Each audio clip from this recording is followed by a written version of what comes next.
Hi, this is Kevin at Micro Measurements, and today I want to show you how to apply the MCoat W1 microcrystalline wax. This is an environmental coating.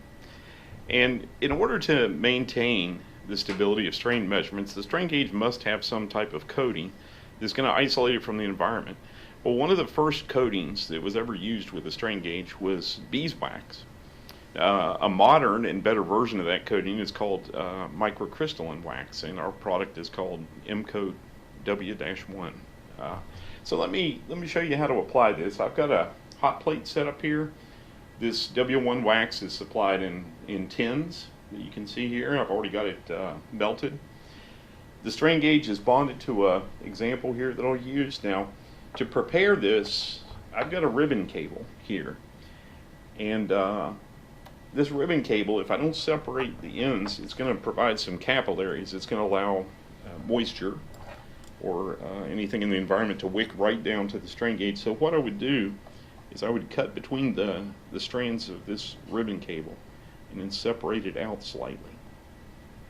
This is going to allow the wax to surround each one of the conductors of this ribbon cable individually and form a good seal. So before I start, I'm going to put a strain relief loop in my cable now that I've separated the conductors. I'm going to use a dental probe for this. And it's going to kind of rock the tweezers over top of that.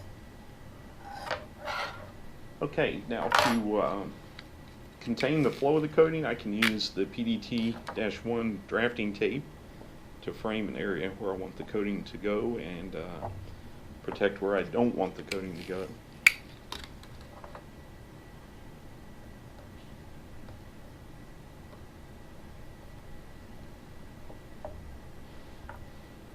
And separate those wires just a little bit more. Okay, the coating's applied with a soft camel's hair brush.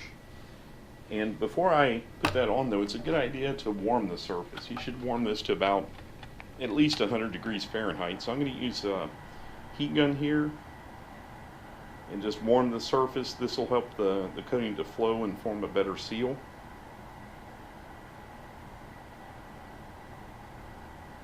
Okay, that's good. So we'll immediately apply the coating.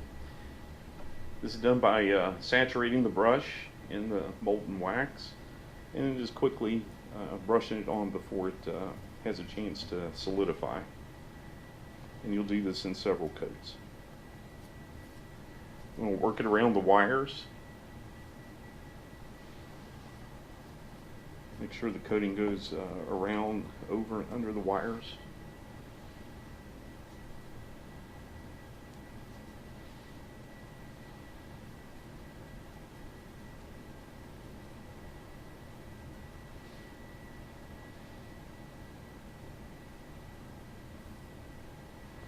Okay. Now once you're done, you can remove this tape that was used to frame it.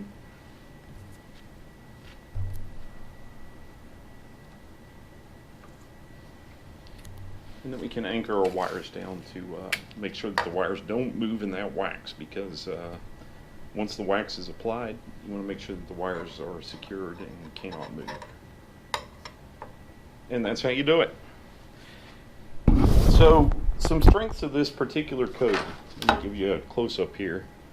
This is the applied coating, and some strengths of this coating. It's one of the best available barriers to water vapor transmission, and it's often the coating that other coatings are measured against. So if we were comparing the effectiveness of some other coating, it's often compared against microcrystalline wax because it is one of the best vapor barriers. Some other strengths of this is that there's no cure time required. This gauge is ready to use now, and no cure required. Some trade-offs that you do make with the microcrystalline wax, just like any other coating that you select, it has a very narrow operating temperature range. It's good from 0 degrees Fahrenheit up to 150 degrees Fahrenheit, and in degrees C, that's minus 20 to positive 65. This would also be attacked by most solvents. So it's often used as an intermediate or a base coating. This will give you a very good vapor barrier to give it some durability and protection from other elements in the environment, such as solvents or oil. You can use it as a base coat and apply another coating over top of this and get the characteristics that you're looking for. So thank you for your time. I hope this was helpful.